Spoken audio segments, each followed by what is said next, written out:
بسم اللہ الرحمن الرحیم 21 نومبر 2010 دوپہر 1 بجے شیعان علی اور سنیوں کے درمیان مناظرہ ہونا قرار پایا، اور اس مناظرے کا عنوان تھا کیا ابو بکر و عمر غسل و کفن اور دفن رسول صلی اللہ علیہ وآلہ وسلم میں شامل تھے یا نہیں۔ اور سنیوں کا لفظ جو ہے اہل حدیث، دیوبند، بریلوی وغیرہ وغیرہ سب پر اطلاق کر رہا ہے۔ اسی لیے اب اس سے کسی کو راہ فرار نہیں کہ اگر میں لفظ سنی اختیار کر رہا ہوں تو اس میں سب کے سب شامل حال ہیں، اور خصوصاً اہل حدیث اور دیوبند۔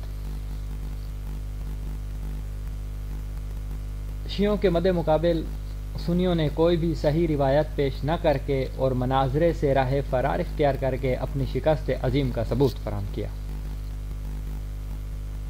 سنیوں نے ہم شیعان علی سے سوال کیا کہ رسول صلی اللہ علیہ وآلہ وسلم نے کس کو وصیت کی تھی اہل تشیع کی کتابوں کے مطابق۔ ہم نے اہل تشیع کی کتاب احتجاج طبرسی کی روایت سے اس وقت اپنی بات کو ثابت کر دیا تھا کہ رسول صلی اللہ علیہ وآلہ وسلم نے امام علی علیہ الصلوۃ والسلام کو وصیت فرمائی تھی۔ اس کے علاوہ شیعوں کی ہر کتاب میں یہی تحریر ہے کہ رسول صلی اللہ علیہ وآلہ وسلم نے امام علی علیہ الصلوۃ والسلام کو وصیت کی۔ اس کے برعکس اہل سنت نے ملا باقر مجلسی کی کتاب جلال العیون سے ناکام کوشش کی یہ ثابت کرنے کے لیے کہ رسول صلی اللہ علیہ وآلہ وسلم نے علی کو نہیں بلکہ ابو بکر کو وصیت کی تھی، اور ابو بکر سے بولا تھا کہ فوج گھر میں آنا اور مجھ پر صلوات بھیجنا اور سلام کرنا اور مجھے آزار نہ دینا۔ سب سے پہلے آدمیوں سے میں سے وہ مجھ پر نماز پڑھے گا جو میرے اہل بیت سے قریب ہوگا، بعد اس کی عورتیں۔ اچھا، اس کے بعد ابو بکر نے پوچھا آپ کو قبر میں کون اتارے گا؟ تو رسول نے فرمایا جو شخص میرے اہل بیت میں سے مجھ سے زیادہ قریب ہوگا۔ چند ملائکہ بھی مجھے قبر میں اتاریں گے، ان فرشتوں کو تم نہ دیکھو گے۔ اٹھو جاؤ اور جو کچھ میں نے بیان کیا اس سے اور لوگوں کو مطلع کرو۔ اور اسی طرح سیم یہی روایت انہوں نے اپنی کتاب حیات القلوب میں بھی درج فرمائی۔ صفحہ نمبر 1019 جلد 2۔ سلبی نے روایت کی ہے کہ ابو بکر جناب رسول اللہ صلی اللہ علیہ وآلہ وسلم کی خدمت میں حاضر ہوئے جبکہ رسول صلی اللہ علیہ وآلہ وسلم پر مرض کی شدت ہو چکی تھی، اور پوچھا آپ کی موت کب واقع ہوگی؟ رسول نے فرمایا قریب ہو چکی ہے۔ پوچھا آپ کہاں واپس جائیں گے؟ فرمایا سدرۃ المنتہی اور جنت المأویٰ اور رفیق اعلیٰ کی طرف، جہاں حق تعالیٰ کے تقرب کے شراب کے گھونٹ اور بہترین زندگی ہے۔ پوچھا آپ کو غسل کون دے گا؟ فرمایا میرے اہل بیت میں سے جو سب سے زیادہ قریب ہے۔ پوچھا کس کپڑے کا آپ کو کفن دیا جائے گا؟ فرمایا کہ اسی لباس کا جو میں پہنے ہوئے ہوں، یا یمنی ہلوں کا یا مصری سفید کپڑے کا۔ پوچھا آپ پر نماز کیوں کر پڑھی جائے گی؟ یہ سن کر لوگوں میں شور گریہ بلند ہوا کہ در و دیوار لرزنے لگے۔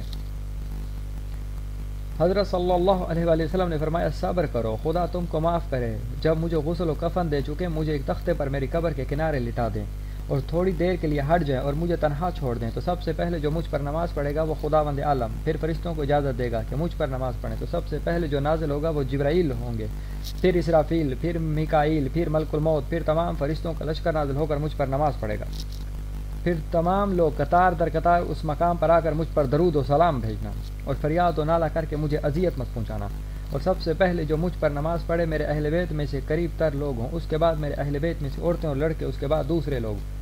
ابو بکر نے پوچھا آپ کی قبر میں کون داخل ہوگا؟ فرمایا میرے اہل بیت میں سے جو مجھ سے زیادہ نزدیک اور مقرب ہے، یہ چند فرشتے ہوں گے جن کو تم نہیں دیکھو گے، بس جاؤ اور جو کچھ میں نے بیان کیا ہے دوسروں کو بتا دو۔ یہی روایت جو باقر مجلسی نے اپنی کتاب جلال العیون میں تحریر فرمائی تھی، وہی سیم روایت انہوں نے اپنی کتاب حیات القلوب میں بھی تحریر فرمائی۔ جب اس روایت کو پیش کیا گیا اہل سنت کی جانب سے تو ہم نے ان سے ایک سوال کیا کہ اس روایت کا راوی کون ہے، اور پوچھا کہ یہ وصیت کس دن کی گئی تھی، تو سنیوں کے مناظر خصوصاً اہل حدیث کے ہیرو ظہیر سماٹ جو ہرگز اس حدیث کے راوی بتانے پر تیار نہ تھے، اس لیے کہ اس واقعے کا راوی اہل سنت کا مایانات سلبی تھا، اور سلبی چونکہ اہل سنت راوی ہے، اس لیے اس روایت کو بیان کر کے شیعوں پر حجت قائم کرنا سنیوں کی حماقت اور جہالت پر بہت بڑا ثبوت ہے۔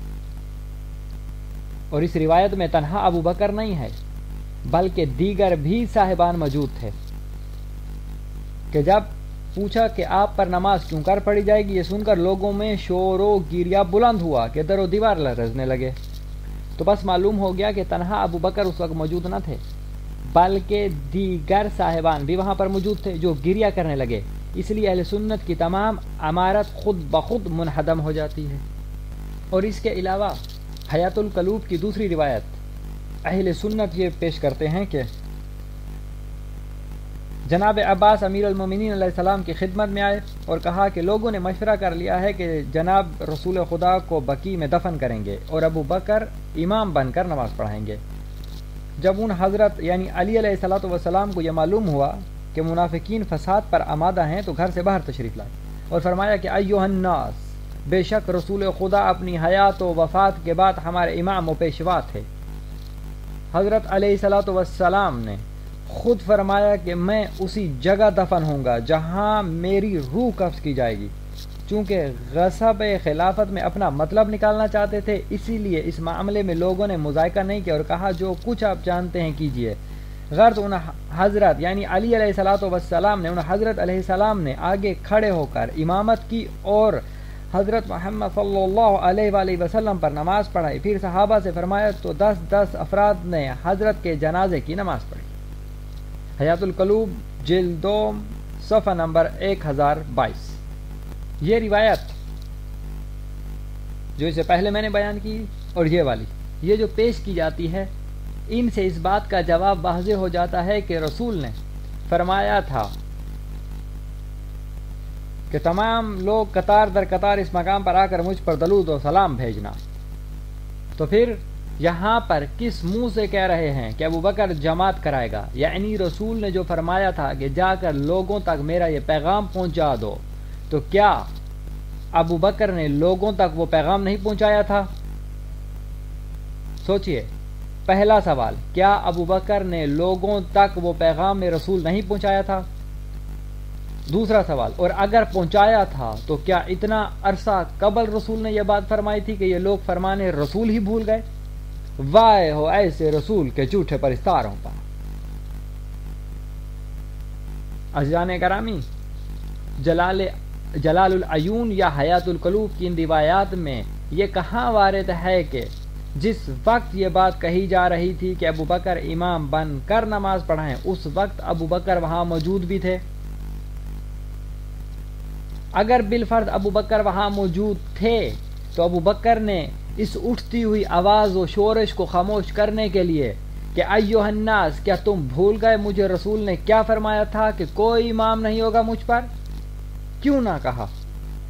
ان تمام باتوں سے یہ بات روز روشن کی مانند واضح ہو جاتی ہے کہ اس میں تو صرف بعض لوگوں کے اس عزم و ارادے کا تذکرہ ہے کہ ابو بکر نماز پڑھائیں، یعنی جن کو سقیفہ سے بلایا جا سکتا تھا۔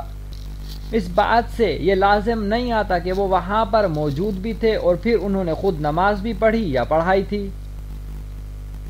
اگر سنیوں میں جو خود کو اہل حدیث و دیوبند و بریلوی وغیرہ وغیرہ کہلواتے ہیں کچھ بھی ہمت یا جرت ہے تو ائمہ علیہ الصلوۃ والسلام کا کوئی ایسا مستند فرمان پیش کریں جس میں ابو بکر و عمر کے جنازہ رسول میں شریک ہونے کی صراحت موجود ہو، ورنہ یہ بات اچھی طرح سے یاد رکھیں، ان بھول بھلائیوں سے انہیں کچھ حاصل نہیں ہو سکتا۔